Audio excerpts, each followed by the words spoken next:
In this question, if the mirror image of the point P 3, 4, 9 in the line x minus 1 divided by 3 equal to y plus 1 divided by 2 equal to z minus 2 divided by 1 is alpha, beta and gamma, then 14 times alpha plus beta plus gamma is, मतलब एक line का एक line given है और एक point given है. Point का coordinate क्या दे रखा है 3, 4 एंड 8 और इसका मिरर इमेज जो है, मिरर इमेज क्या होगा इसके परपेंडिकुलर, इस लाइन के परपेंडिकुलर इस तरह से यहाँ पे पॉइंट जो होगा वो आर या क्यू ले लो, क्यू पॉइंट होगा. इसका कोऑर्डिनेट दे रखा है अल्फ़ा बीटा गामा, राइट. तो ये फुट ऑफ परपेंडिकुलर होगा, ठीक है. तो इस पॉइंट को हम लोग एम बोल देते हैं और यहाँ से जो मिरर इमेज होगा तो ये लेंथ और ये लेंथ दोनों एग्जैक्टली सेम होगा, तो इट मीन्स ये मिड पॉइंट होगा, ठीक है. और ये लाइन का जो एक्स कोऑर्डिनेट, जैसे यहाँ पे लाइन का इक्वेशन दे रखा है तो इसका जनरल पॉइंट लिख सकते हो लाइन पे x minus 1 divided by 3 equal to y plus 1 divided by 2 equal to z minus 2 divided by 1. इसको लैम्डा मान लेते हैं. तो यहाँ से x की वैल्यू क्या होगी, x की वैल्यू हो जाएगी 3 लैम्डा प्लस 1, ठीक है. उसी तरीके से y का वैल्यू निकालना होगा तो 2 लैम्डा माइनस 1 और z की वैल्यू क्या हो जाएगी लैम्डा प्लस 2 हो जाएगा. तो ये कोऑर्डिनेट निकल गया हमारा, ठीक है. अब यहाँ पे क्या करना है कि आपका जो है इस पॉइंट का लैम्डा की वैल्यू निकालना पड़ेगा. तो इस लाइन का जो दे रखा है डायरेक्शन रेशियोज, ठीक है, और इन दोनों दो पॉइंट मिल गया, उन दोनों का डायरेक्शन रेशियो एक दूसरे पे परपेंडिकुलर होगा तो दोनों का प्रोडक्ट का सम जो होगा वो क्या होगा 0 होगा, ठीक है. तो हम लोग पी क्यू लाइन बोल लो या पी एम लाइन का डायरेक्शन क्या रेशियो क्या होगा, तो D R of direction ratios of P M, ठीक है, क्या हो जाएगा. तो उसकी वैल्यू जो हो जाएगी 3 lambda plus 1 minus 3. Direction ratio क्या होता है दो पॉइंट का y x2 minus x1 y2 minus y1 इस तरह से निकालते हैं. तो इसका डायरेक्शन रेशियो जो आएगा, ठीक है, वो कितना हो जाएगा 3 लैम्डा माइनस 2. इसमें से इसको सब्ट्रैक्ट कर रहा हूँ. फिर क्या होगा आपका 2 lambda minus 1 minus 2 2 lambda minus 5 हो जाएगा 2 lambda minus 5 and then lambda plus 2 minus 8 करोगे तो लैम्डा माइनस 6. लैम्डा माइनस कितना हो जाएगा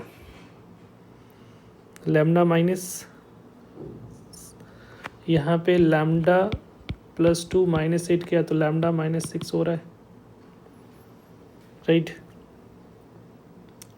तो यहाँ पे जो पॉइंट है वो 9 है एक्चुअली, तो ये हो जाएगा लैम्डा माइनस 7. तो डायरेक्शन रेशियोज मिल गया. और ये जो लाइन का डायरेक्शन रेशियोज आपको दे रखा है 3, 2, 1, तो इन दोनों का क्रॉसपॉन्डिंगली का प्रोडक्ट क्या होगा 0 होगा क्योंकि एक दूसरे के परपेंडिकुलर है. तो यहाँ 3 टाइम्स,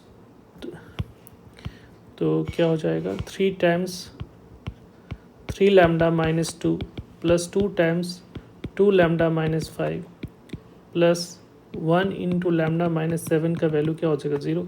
तो यहाँ पे जो वैल्यू आ रही है वो कितना हो जाएगा 9 lambda plus 4 lambda plus lambda. तो कितना हो जाएगा 9 प्लस 4 13 और एक 14, तो 14 लैम्डा हो रहा है. और ये हो गया माइनस 6 माइनस 10 तो माइनस 16 और ये 7 तो ये हो गया 23. तो इधर 23 हो गया. तो लैम्डा की वैल्यू जो आ रही है 23/14 आ गया. तो लैम्डा की वैल्यू निकल गया तो ये पॉइंट का कोऑर्डिनेट भी निकल जाएगा. तो ये दोनों का मिड पॉइंट है ये. तो यहाँ से हम लोग क्या कर सकते हो कि इसकी वैल्यू 3 लैम्डा, तो यहाँ से 3 लैम्डा प्लस 1 जो होगा वो कितना हो जाएगा 3 टाइम्स 23/14 प्लस 1.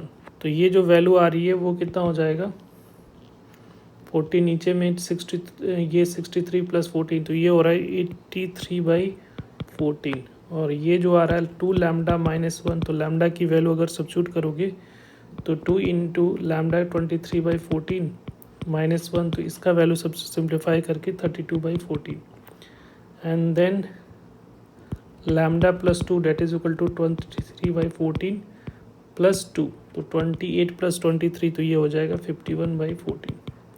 तो ये वैल्यू निकल गया. तो इसका कोऑर्डिनेट बेसिकली अब हम लोग को पता चल गया ये क्या आ रहा है 83/14, 32/14 और ये आ रहा है 51/14। अब यहाँ पे अल्फ़ा जो है alpha +3 divided by 2 is equal to 83/14, क्योंकि ये मिड पॉइंट है। तो यहाँ से ये तो 7 टाइम्स में जाएगा, तो यहाँ से अल्फ़ा की वैल्यू जो आ रही है वो कितना हो जाएगा 83 माइनस 83/7 -3। तो ये अल्फ़ा की वैल्यू यहाँ से सिंप्लीफाई करने के बाद अल्फ़ा की वैल्यू जो आ रही है 62/7 हो जाएगा। उसी तरीके से आपको निकालना है 4 beta plus 4 divided by 2 is equal to है 32/14। तो ये 2 7 टाइम्स में जाएगा, तो बीटा इज इक्वल टू क्या हो जाएगा 32/7 -4। तो यहाँ से बीटा की जो वैल्यू आ रही है वो आ रहा है 32 -4। तो ये जो वैल्यू आएगा वो आएगा 4/7 आ जाएगा।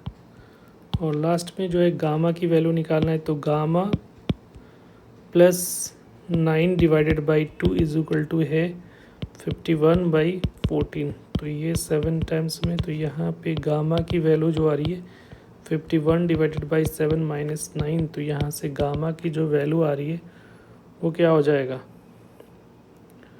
-12/7। तो अब यहाँ पे क्या निकालना है, हम लोग को निकालना है वैल्यू रिक्वायर्ड। जो वैल्यू हम लोग को निकालने हैं वो क्या है 14 times alpha plus beta plus gamma, यही वैल्यू निकालनी है हम लोग को, ये वाला वैल्यू। तो यहाँ से क्या हो जाएगा 14, और यहाँ पे देखो यहाँ पे जो वैल्यू आ रहा है 62/7 प्लस 4/7 और यहाँ पे -12/7। तो 7 तो कॉमन आ जाएगा, तो 14 डिवाइडेड बाई ये तो 7 एलसीएम ले लोगे तो 14/7 हो जाएगा। तो 64 + 4 -12 हो रहा है। अब यहाँ पे ये तो 2 टाइम्स में जाएगा, तो 2 टाइम्स और ये 60, ये कितना हो जाएगा -8। तो -8 60 में से अगर 62 है ना, 62 में से अगर हम लोग को यहाँ से -8 सब्ट्रैक्ट करोगे तो यहाँ पे आ रहेगा 54। तो ये हो जाएगा 2 times of 54 that equal to 108। तो इसका जो करेक्ट आंसर होगा वो 108। तो सी इज़ द करेक्ट ऑप्शन।